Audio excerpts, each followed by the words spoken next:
what about making your sound better?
What up, everybody? How's it going?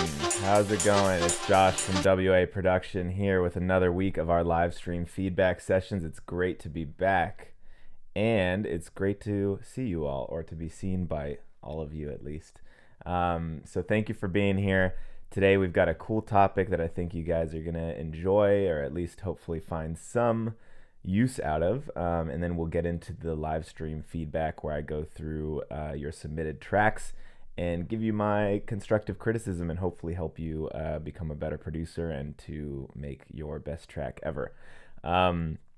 So that being said, when we get to that part, you guys already can start submitting your tracks in our Discord server. That's the only place to submit them. If you've never been here before, that's where you have to go. It's in the description of this stream, and it's also, the link is above my head. So once you've done that, you can send it through our live stream feedback channel on the server. That's the only place that I am able to take submissions, preferably SoundCloud links. We can do other links in terms of like Google Drive or Dropbox or something like that, but sometimes they don't work that great. So ideally SoundCloud, no videos, no YouTube. Please just don't send it more than once. Only send one track. If you abuse that, I will probably skip you. And just note that I'll go in a random order. So if you're the first one to send it in and I don't play your track immediately, that doesn't mean I'm not going to come back to it, so don't worry. All right, so having said all of that, today's topic is how to EQ like a pro. I also want to mention one other thing that I'll mention in a second that's exciting for us, but as far as EQing, I think there's a lot of people who are earlier on in their music production careers tend to overthink it a little bit. Maybe don't quite understand, some of the best practices, and also maybe do it a little too much. It's super necessary. It's a big problem to not EQ enough, but it's just as bad of a problem if you EQ it so much that it just takes away all the natural overlap of your sounds. So I'll go over a little bit about that and some of the cool tips and tricks that I use. But one other thing to mention too is that we just released our XTT plugin with Vinai, which is super awesome. It might be my favorite plugin that we've released yet. So it's really, really cool. It basically is a full-scale like mixing, mastering plugin. It does pretty much everything that I do in my mastering chain is like in this plugin. So you can do it all in one. It's really sick. It has a bunch of awesome presets. And we're really excited to be working with Vinai on that. So it's on sale right now for $20. US dollars. I don't know what currency you guys are in, but anyway, it's pretty awesome. So if you want to check it out, you can try the demo for free. It's really sick. So, all right, jumping into the DAW now. So today's topic is EQ, and so I'm just gonna kind of go over the basics. I'm not gonna go super deep into like difference between parametric and graphic EQs and all these different things, but I think that the things I'm going to tell you today should get you to a point where you're comfortable, doing the main things you need to do with an EQ. So I've got a few different of our samples in here, and just going to kind of show you how I approach an EQ. The important thing is that it starts with the sound you're using. Like, what does this sound need? You've got this sound, let's say it's taking up a lot of the frequency spectrum. Where is it supposed to slot in your mix? Is this a bass sound? Is it a chord, kind of chord sound? Is it a high end like lead sound? What is it? And from there, there's no hard and fast rules. For example, sometimes you might want your chords to have a good amount of low end and your sub to like not have a lot of high end so that they mix well together. Sometimes you'll have a bass that takes up half of the frequency spectrum, and so you want your chords to be pretty thin and not have much low end so that they're not clashing with each other. So it depends on the song. I'm not going to tell you, hey, this is what you do every single time, but these are some techniques you can use every time to resolve some of the issues that you might have. So to start with, let's say you have a sound that there's just a harsh frequency or there's something like that. That's the first thing I will do is if there is something that is bothering my ears, I love this sound, but there's like a harshness that is just kind of hurting my ears. The first thing I'll do is try to figure out where that is and kind of try and get rid of it. So these sounds I'm using are already processed, so none of them are like terrible in terms of that. But I picked this one because you could say it might be a little harsh in a certain area or like kind of piercing. So I'll preface by saying like you might want to turn down your speakers if it's too loud or something, because I am gonna do some there's gonna be some harsh pieces, but so here's the sound we're gonna start with. I think it's fine, but like, let's say, that's kind of, there's just a little too much harshness. What you can do is you can take a band of your EQ, and you can do this with any EQ. Let's make it super narrow. You're adjusting the Q so that it's like pretty much like that, or even narrower.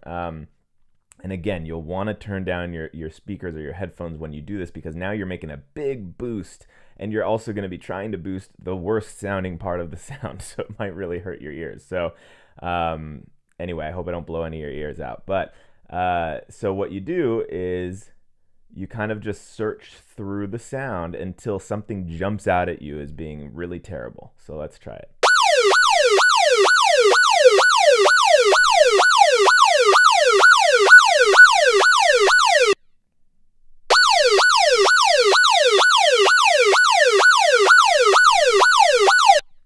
Okay, so you can see there's like a pretty big boost right here, and I'm not loving that part. It's not terrible, but I'm gonna dip it out a little bit. So like right here.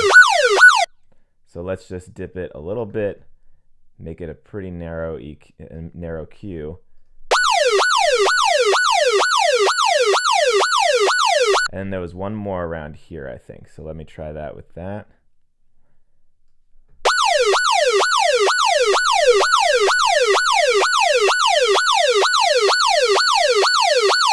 Yeah, so like right there's just like a little bit of harshness. Again, with a worse sound than this that hasn't already been processed, it might be more apparent. It might be a bigger deal.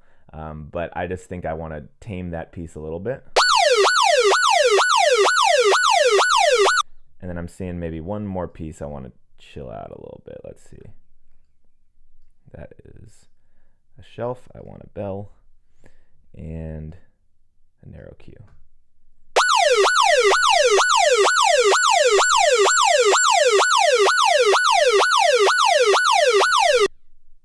All right, so if you'll notice, it's not always the case, but I'm doing this at kind of some of the biggest peaks in the sound. That is most likely because those are the fundamental frequencies of this sound, and so those are going to be the highest point. We can test it. This is an F sharp, C sharp. Yeah, so maybe not. They're not right on, but anyway, so. Yeah, so anyway, so it's not going to make a huge difference. Let's bypass it and listen.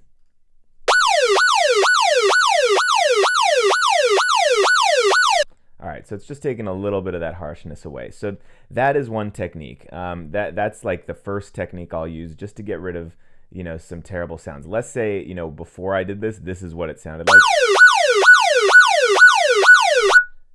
In that case, it'll make a bigger difference if I then go and do this, So anyway, so that's the first technique. Is it safe if you turn down the narrow and make it dynamic like the ducking EQ? Yes.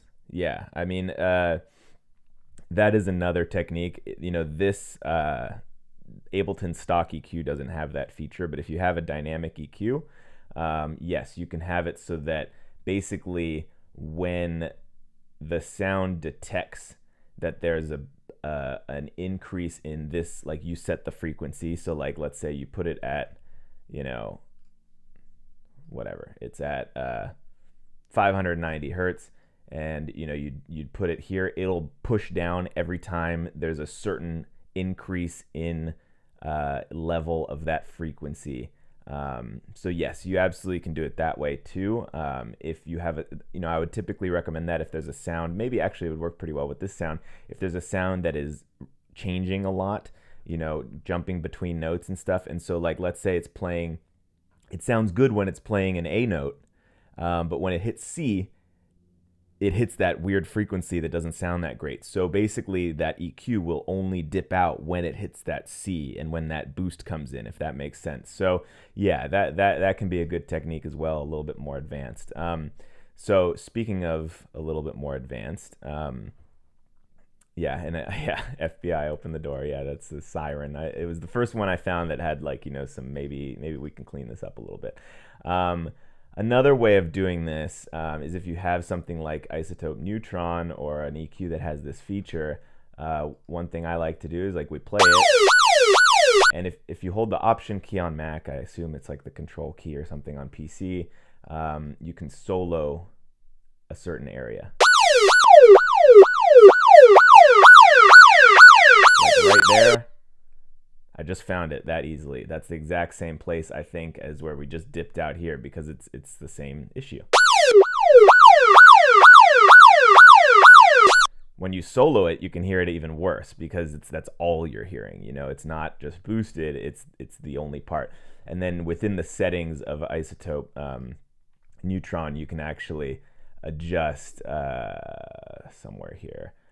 Alt solo, you can change the Q of that here. Right now I have it set to 3, but you can change how wide, you know, that solo is when you do this. But anyway, I really like doing that if you have access to something like that, but you can totally do it as we did in the first place with pretty much any EQ. So that's a cool feature there. And then, you know, probably some of you have questions of like, you know, do I high pass everything if I don't want low end? Do I low pass it? So again, that comes back to kind of what I was saying at the beginning, where it's really dependent on the sound. The last thing, and what I did, I think at the beginning when I was first kind of learning, is that I thought, you know, I have to cut out everything that I don't want in this sound, and be super like heavy on it, because, you know, I don't want this to clash with something that I have up here or down here. Like, I don't want this to clash with the sub at all.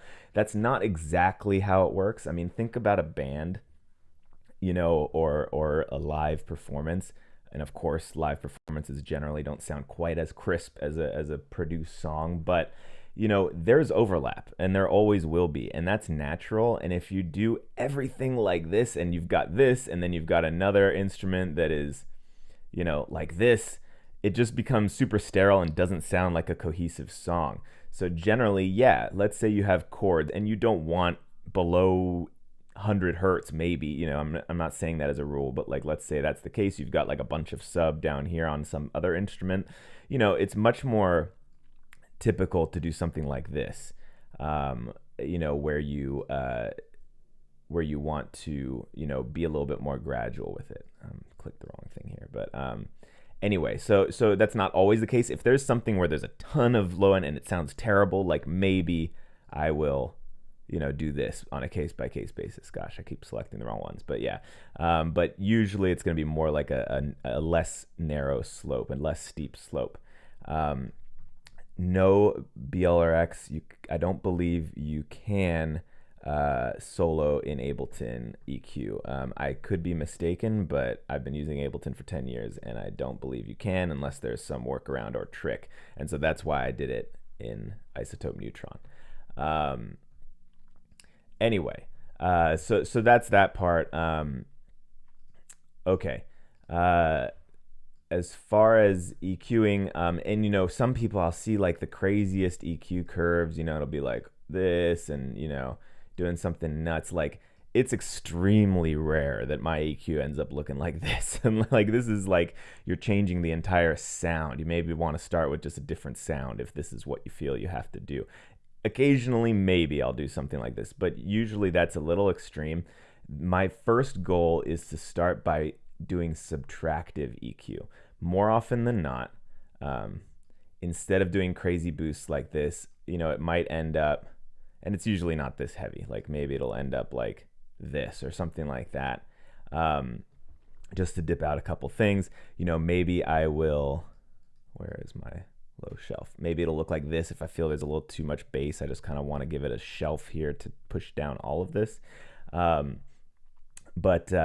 You know, subtraction is the first goal, because the thing is that I can do subtraction and then I can increase the volume afterwards. Then that's basically a boost. I'm boosting everything that I haven't subtracted, right? And so sometimes, yeah, if I feel something, all it needs is a little bit of shine, you know, a little bit of higher frequency stuff, I might, you know, this is a little aggressive, but I might do, you know, a bit of a boost here or something like that. But generally, my first goal is subtraction, not addition, because boosting will also, you know, you might end up clipping because now you're pushing the volume way higher, and generally, subtraction should be the goal with EQ, not addition. because like I said, you can always make up the gain afterwards. All right, so that's one part of it. The next part I want to do is just a little bit of contextual EQ. So I'm going to use Neutron again. This is the full Neutron, not just the EQ, because it has this feature. So I've got it on both of these things. Let me just play it. There's nothing happening in the EQ yet. And Bariswu, I think you're asking if I'm gonna review submissions today. Yes, I'm back. I always start though with a production session to give you guys some tips. So, all right, let me zoom over here so you can see it. So I've got Neutron in both of these. It's like these chords with a lead here.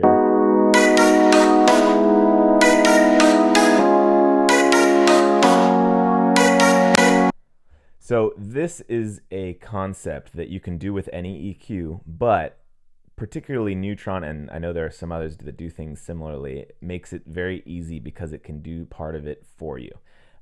So essentially, let's say you've got these chords in this lead. You're BLRX, you're saying you can solo in Ableton as well. You know what? And hold EQ curve. You know, sometimes I learn from you guys. I'm not exactly sure what you mean by hold EQ curve, but anyway, so I could be mistaken, and you can do that in Ableton EQ. I have Neutron, so I just never have really had to. Anyway, so going back to this, we've got the melody, the chords, and the lead, but I'm not feeling like the lead is standing out enough. So one technique, there are many different ways to have this, essentially this effect, but you know, maybe I want to EQ out some of where the overlap is happening out of the chords, and then maybe boost that part in the lead, so that basically I'm carving out space in those chords for the lead melody to sit in. And so we can take a look at both and look at the frequency response.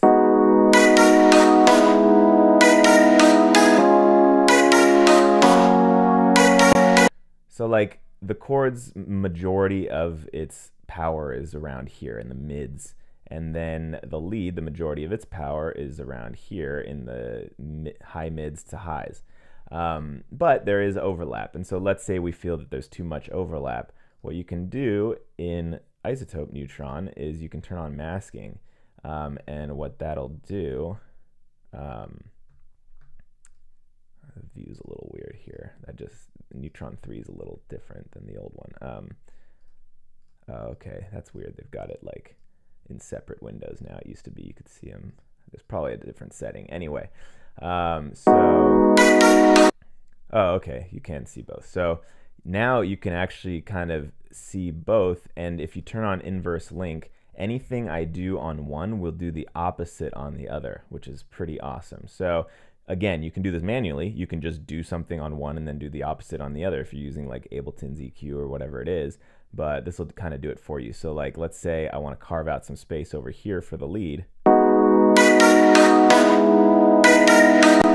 So that orange blur that happens here is showing where the majority of the overlap is occurring. And I was right, it's happening around this area. And so what I can do is I can dip out a little bit in the chords, and you see this, it's kind of hard to see with this thing in the way. See this dotted line here? That's what it's doing on the other one. It's doing the exact opposite. So that might not always be what you want. Sometimes you might want to just dip out the chords and not boost the lead necessarily, but I'm just going to do it for example's sake here. And so, you know, we can see what happens.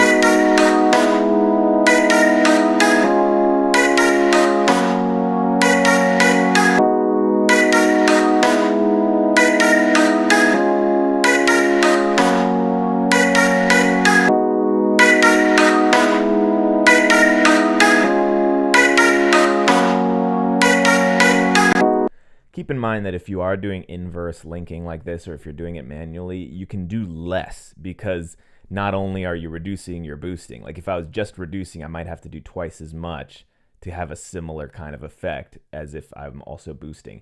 And note that if you're boosting, it is going to alter kind of how your lead sounds, which may or may not sound good to you. So you can always unlink, and then adjust this manually, which is fine. But I just think that's a really cool feature and super useful. So let's just bypass both of these real quick and hear how it sounded before.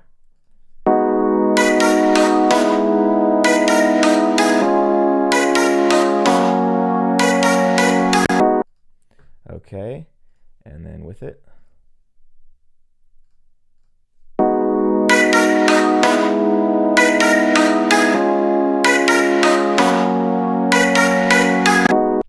So, the lead is now definitely more clear and getting, cutting through in the mix. And you can do this, with a vocal or whatever, use it, with care. This is not something that I would ever recommend doing this, that's EQ is typically not something you do that with. It's a pretty subtle sort of thing that you want to use, and don't go overboard or else you'll just sound really wonky. But, unless you're really sound designing, and that can be a part of your sound design process if you're creating a whole new sound, and this isn't a mixing thing. But in mixing, typically EQ is done relatively subtly, not usually something that is overblown. Is this all applicable to FL Studio's EQ? Generally, yes. I mean, like I said, you can do any of this manually. This is not stuff you have to use this inverse linking feature in Neutron for. You can manually make a dip on one and make a boost on another. That's, there's nothing stopping you from doing that in pretty much any EQ. So this is all doable in any DAW, any EQ, any of that kind of thing. So that's the majority of what I wanted to go over today. There's so much you can do with EQ, but if you know this stuff, you can pretty much EQ anything. I mean, do you have to treat different kinds of instruments differently? Yes, but there aren't like rules I can give you where it's like, all right, if you have a sub bass, this is what you do. It's just making more music, continuing to mix your tracks, and learning as much as you can about the tools that you're using and how to best use them and how to get the most out of your sounds. I don't go into something thinking, all right, well, this is a, chord synth and this is what I always do to synth chords. It's just not how I go about something. I listen to it in context. I'm not doing this completely soloed. If I have a full song with 100 tracks, I might switch back and forth between listening to it in solo and then listening to it in context, because I might make a change that sounds great in solo, like I don't need this low end, down here, this unnecessary stuff. But then when I listen to it in the context of the mix, now my mix sounds thin for some reason. And it's because while in solo, maybe it didn't sound like I needed this like unnecessary low end stuff, but when it's combined with all the other sounds, it gives it like a certain thickness or character that I like. And so sometimes I'll do something and then I'll, undo it. That's normal. That's part of the process. You're making changes. If you don't like it, you undo it. So it's very important that you're not mixing in solo. You might be tempted because you can hear it better. Like, I'm just gonna make this chord sound as good as it can. But then when you mix in the lead and the vocal and the drums, it just sounds way out of place, So it's super important to do this in context. So I'm gonna leave it at that. I hope that was helpful for you guys. And if you have any further questions, feel free to send them, either in the YouTube chat or on Discord, preferably in the live stream Q&A channel. And I will do my best to get back to them. And if you have any suggestions for future topics to cover, let me know and I will try and get to it. So with that being said, let's jump into the feedback portion. And again, I'm going to go in a random order. If you guys weren't here at the beginning, the only place to submit tracks is on our Discord server on the live stream feedback channel. So please do it there, preferably SoundCloud links. And today we are going to start with Skylot Savage.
All right, nice. So I dig the Jaguar or whatever that is. Pretty cool.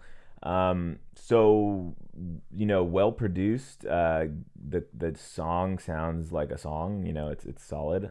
What I would say is I think actually your biggest challenge here is EQ. So it's a good song to start out with. The mix is pretty muddy. There are several things where I think if you just took an EQ and shaped it properly, it would sound much better to the different instruments. Over here, for example. Nah, that's not it.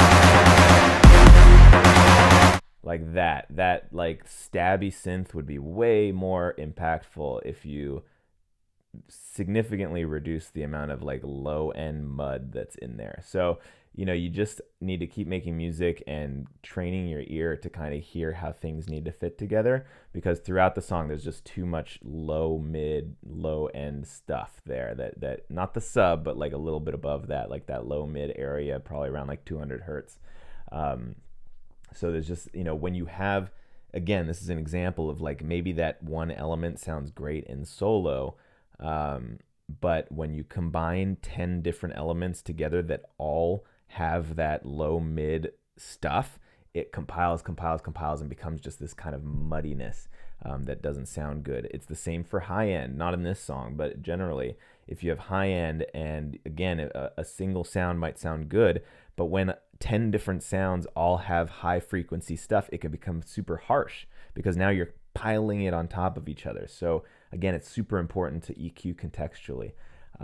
And so, yeah, that's the biggest thing I would say about this track is just improving that mix EQ wise. I would throw an EQ on every instrument and just try to, get everything to sound a little cleaner. Maybe take a look at some other songs in this genre and kind of try and hear the difference in terms of the EQ spectrum. And then also just, this is probably a work in progress, but mastering wise, it's not super quiet like some that I hear, but for a big room track, there should be no variation in the drops. Like there should be no dynamics. This should be a flat line at the top, so you're not pushing it hard enough into the limiter. Big room, there's no exception. In a drop, it should be pushed into a sausage. Anyway, so nice job though. It's a solid start for sure. All right, next we got Bariswu, American Touch.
Okay, nice job. So, musically, you're a good musician.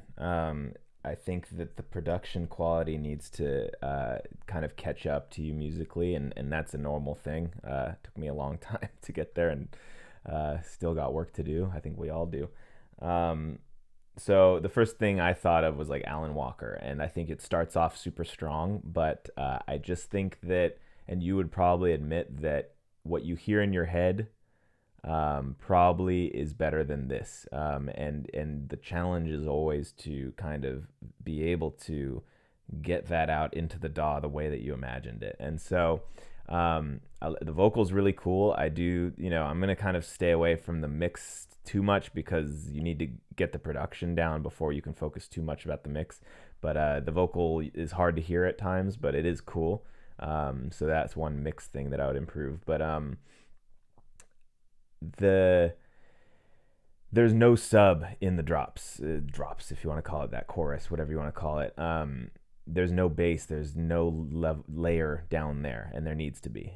Pretty much in any song, unless we're talking like folk music or something like that, but like there needs to be a low end layer to kind of center the listener, and so that's totally missing in this song.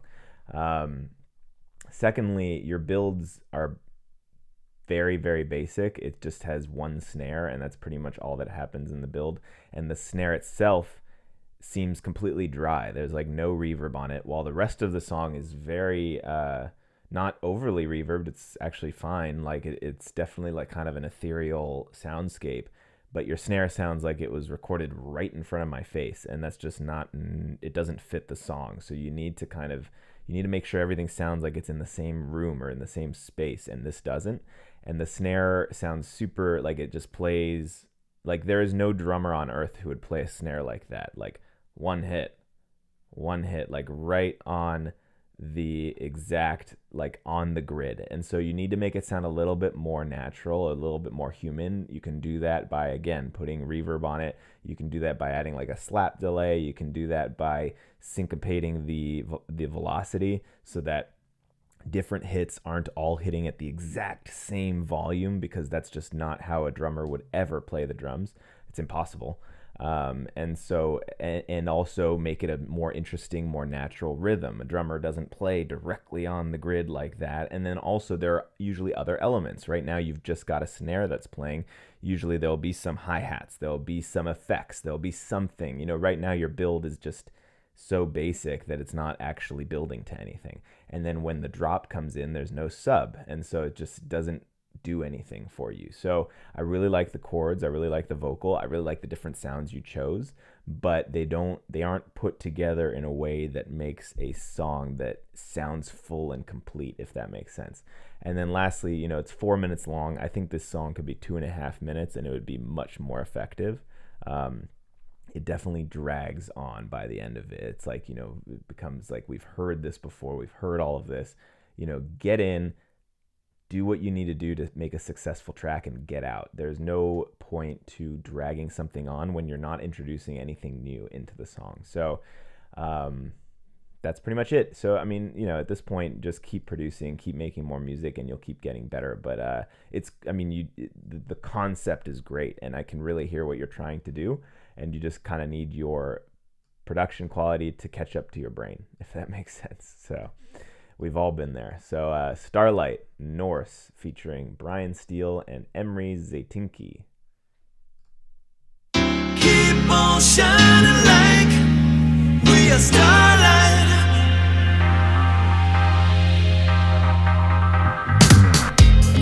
Underneath the night sky, my heart is filled with delight, gazing at your starlight, amazing. Upon your skin, the warm sun, just drink it in.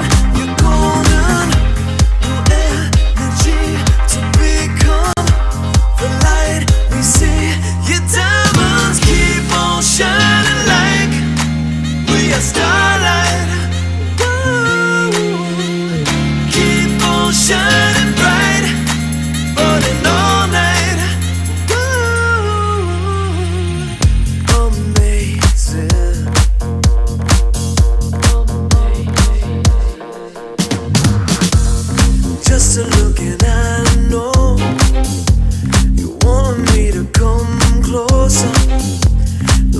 it is like pure gold, amazing. Upon your skin, the warm sun, just drink it in. You're golden, new energy to become the light we see. Your diamonds keep on shining like we are starlight. Ooh, keep on shining bright, burning all night. Ooh.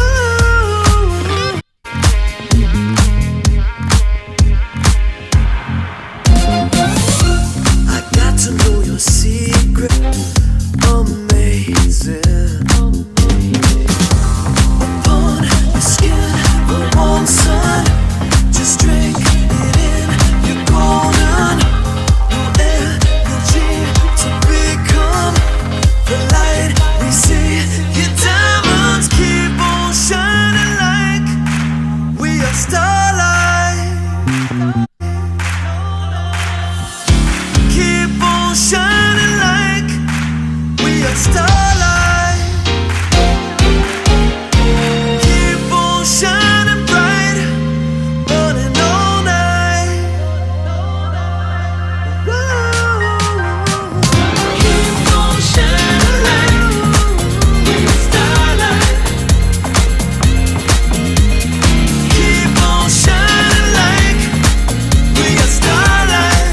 We are starlight.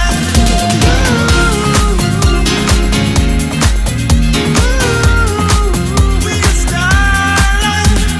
Keep on shining bright, burning all night.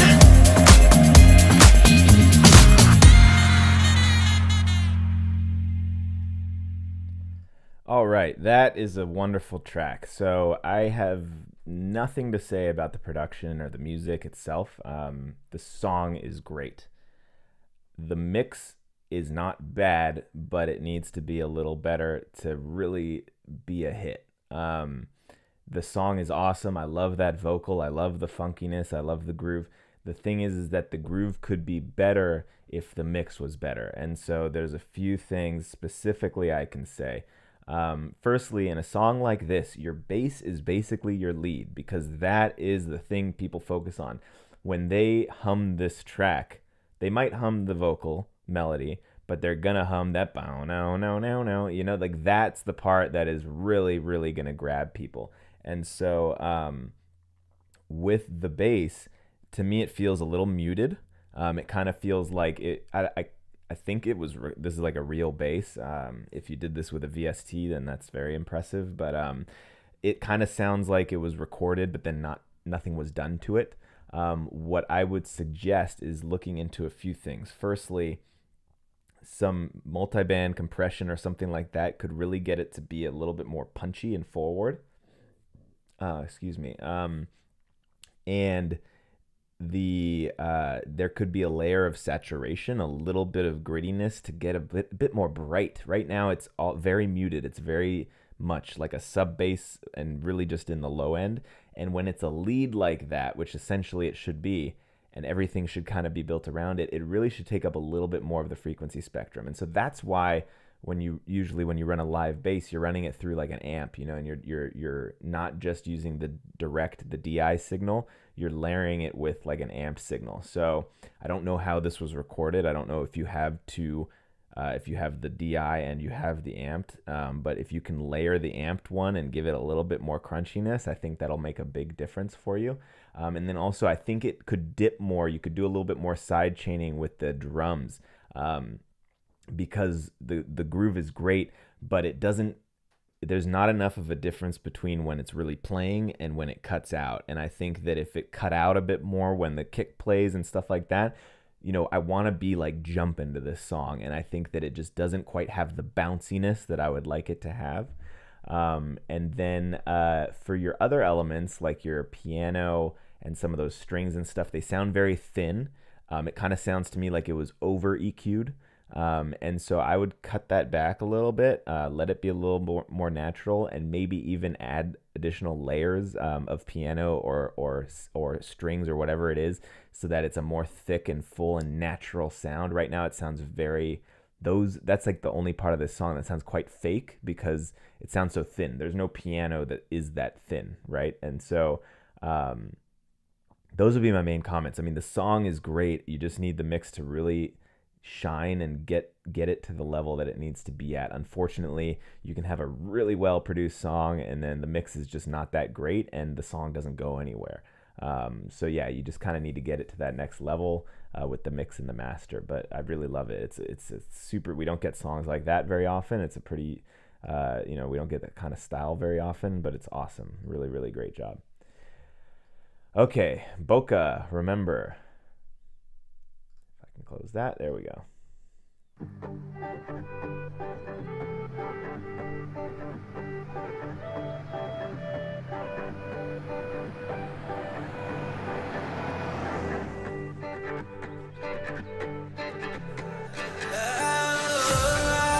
Oh, do you like to remember?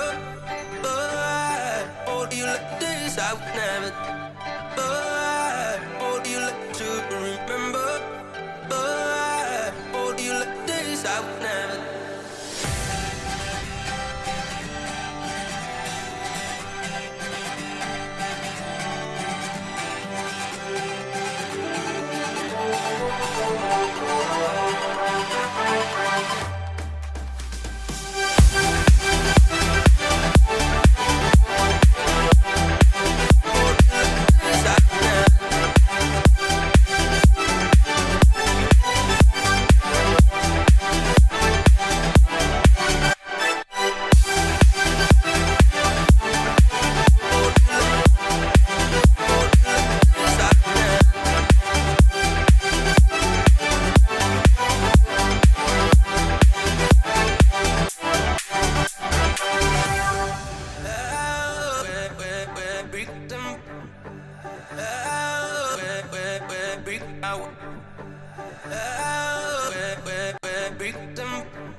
Okay, so yeah, I like the idea. First things first, just looking at it, I knew that I was gonna have to turn down my headphones when it got to the drop because this is a massive difference in volume. So I understand this is probably not mastered yet, but like even unmastered, it should never be this big of a difference. Like this lowest point right here is like 3 times quieter than the drop. So I mean, it's just that's a huge difference. So you need to increase the volume of these parts or decrease, whatever you're doing here, because when you put it into a limiter, you're going to have to limit so hard to get this to be about the same volume as this that it's just going to sound crushed and not very good. So you don't want your limiter to have to work that hard in the mastering process. That being said, I think this is an example of, you just need to keep improving, keep working on music, because there's just a lot of things where it's like your ear is clearly not quite trained enough to hear the kinds of things that you need to hear to make the song better. One example is your drops. There's like a bass, but it doesn't have enough sub. It's not low enough, so there's not that like feeling in your chest that you get with a sub bass. But above it, there's like nothing in between that and like the high end stuff. There's like nothing in the mid range of the frequency. So there's like, it just sounds super empty in between. There's like no chords filling that space. Take a look. It's so simple. Drag this track into your DAW and drag an Avicii song into your DAW, and then put a spectrum analyzer on both. You will see a huge difference. Yours is going to have like nothing compared to it in between like 400 and like 1,000 hertz, I'm going to guess. Versus Avicii's track will have like a very full sound in that section, and that loses all of the meatiness of the track. And so, there's other things like gain staging, like this pre-drop fill is so quiet, and then the drop is so loud. I mean, you can't even hear the drums, and then this comes in like 3 times as loud. So, I mean, there's just things like that are just like pretty standard and basic that like, you just clearly don't quite have the ear yet to hear, without being told. So, I think just keep listening to music, keep trying to get better, use reference tracks, not to copy what they're doing in the production, but to kind of try and hear, wow, their pre-drop drums are 3 times as loud as mine. Like maybe I'm doing something a little wrong there. Little things like that, just to kind of understand what you're supposed to do, because sometimes there is a right and a wrong way to do things, especially with mixing. So anyway, other than that, it's solid. I mean, the idea is there. It just, you kind of like need to get all the elements. You need to know what goes into a track to make it sound like a full professional track. So keep working at it. You'll get there. All right. Next, we've got Crazy Wise by Joseda or Joseda. I don't know. All right.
Like a lot of that. I do have some suggestions. It looks like this song is already released, so for the next one, hopefully you can take some of these suggestions and run with them. I think the way you've done the vocal is really cool. I like the way the delay and the reverb effect that you've got there. It works. It's pretty cool. I really was pleasantly surprised by the drop because it was not what I was expecting, but in a good way. It was cool. Firstly, with the vocal, it especially during the drops, it can be hard to hear the words. So a couple of things I would do is first, try and carve out some space for that vocal and maybe, use some sort of sidechain, whether it's like a sidechain EQ or something to kind of dip out that lead bass or whatever it is. so that you can still hear the vocals. You don't want it to be completely drowned out. And also part of that is when you do these like cool reverb effects, sometimes it makes it harder to understand or to hear. So you might need to EQ that reverb a bit or something. Like I said, I really like the way it sounds, but it's also important to be able to hear the lead vocal. So you might need to adjust that a bit. With the, I think your transitions could be a little bit better. I think that you could really build up and release energy a little bit more, and then at the end of your drops you could have more of like a crash, kind of signifying that a change is coming or that we've now moved into a different section. And I also think that your verses and whatever you want to call these sections are a little basic. I think that your piano, it's just playing like, I think, triad chords. I think you can add some iterations in between, like instead of bum bum bum, you can like bum ba-da-dum bum, but like do something where it's a little bit more rhythmic, a little bit more interesting. When I see your body, I'm free to say. Like when my head wants to do this, it's usually not a good thing. Like I want it to be like something's happening, and so a little bit more interesting than just like a metronome sound, like a metronome on the beat kind of chords. And then in the second part, the second verse section, you've got this clap that comes in. It just sounds like it's from a completely different planet of this song. Listen to your vocal and that crazy reverb and sound that's on it, and then you have the most dry clap like I've ever heard in my life. That clap sounds like it's straight out of a drum machine. And so those two things cannot coexist in this way.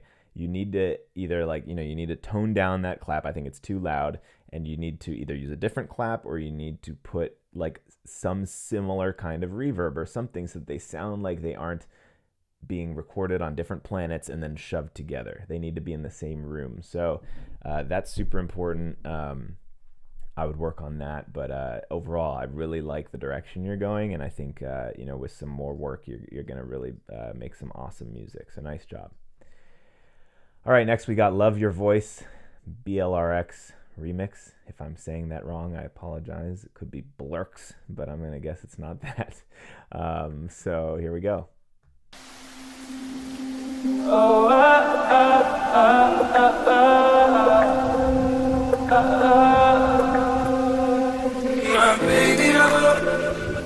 My baby, I love your voice. Oh, my baby, I love oh, my lady, baby, I love. Oh, my baby, I love your voice. Oh, my baby, I love. Oh, my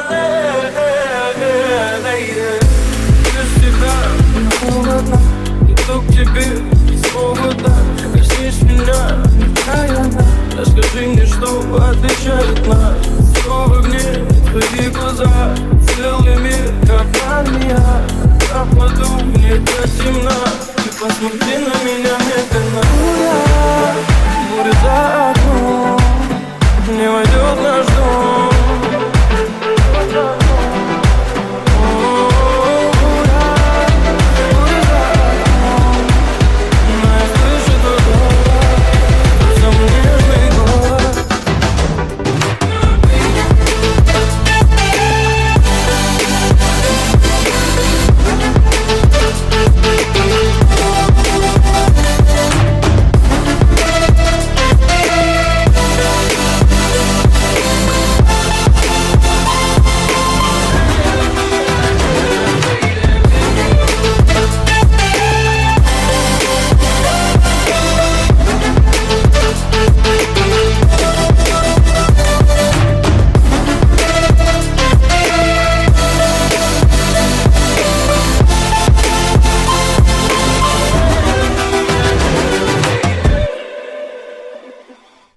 Nice. Okay, so it is Blurks. I apologize, Blurks. I often mispronounce names here, so it won't be the last time. Cool. I don't know the original track, but I do like the vocal a lot. I think that there are times like the last track we listened to where it's hard to hear the vocals, so I think you need to do some work, side chaining or dipping out some frequencies so that the vocal is clear and up front throughout the song. Because, you know, as much as us producers, we want to think it's the instrumental that's the most important. Unfortunately, it's the vocal that needs to be the focus in most songs. You know, it's really cool. I really like that drop. I love future bass. I love those sounds that you used. I think that the mix is a little off. I think that it's a little muddy, and, you know, your chords sound a little too loud to me. And then there are some elements that it's produced nicely. I just think that you kind of need to work on getting everything to kind of sound mixed properly. One other tip I would have is that you do a really good job of, like, you've got this cool call and response in the drops where it's like, you got the chords like ba-na-na-na-na, and then you got something else that goes like wow, wow, you know, whatever. And so I want it to be a little bit more accentuated. What I mean by that is that, like, you have these two different sounds playing different things that are kind of talking to each other, but everything else underneath kind of stays the same. What you can do to make that a more dramatic effect is, you know, you can have everything as it is in one part, and then the next part have a different bass sound or like a different bass rhythm, or like something changes in there as well as just the lead melody and instrument there, so that it's really like a big change. That really like blows people away when you do that, as long as it still works, as long as it's not like too jarring. So it's all like kind of up to your artistic discretion. But what I'm talking about is like over here.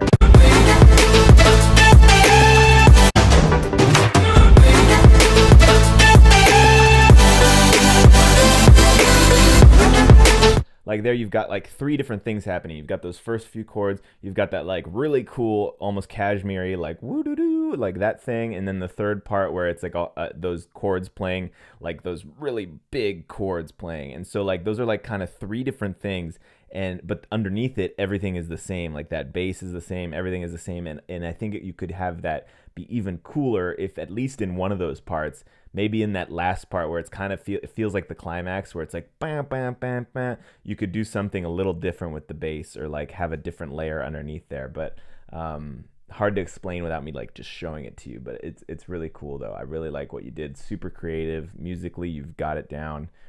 Just kind of got to get that production and mix up to the same level. So nice job. Guys, it's been an hour and 6 minutes now, so I am done for the day, unfortunately. Thank you for coming on today. Great tracks today. Nice work. Thank you for sticking with me every week. I'm sorry if I didn't get to you today, but I'll try to get to you next time. I know there's some guys I've gotten a few weeks in a row. I try to stay away from that and get different people this time. So anyway, I'll be back next week, and I hope you guys have a great weekend. Thank you so much for being here. It's Josh with WA Production, and I suggest you guys all go check out XTT, our plugin with Vinai. It's really sick, so you can download the free demo and just see if you like it. But that's all for today. Thanks for watching.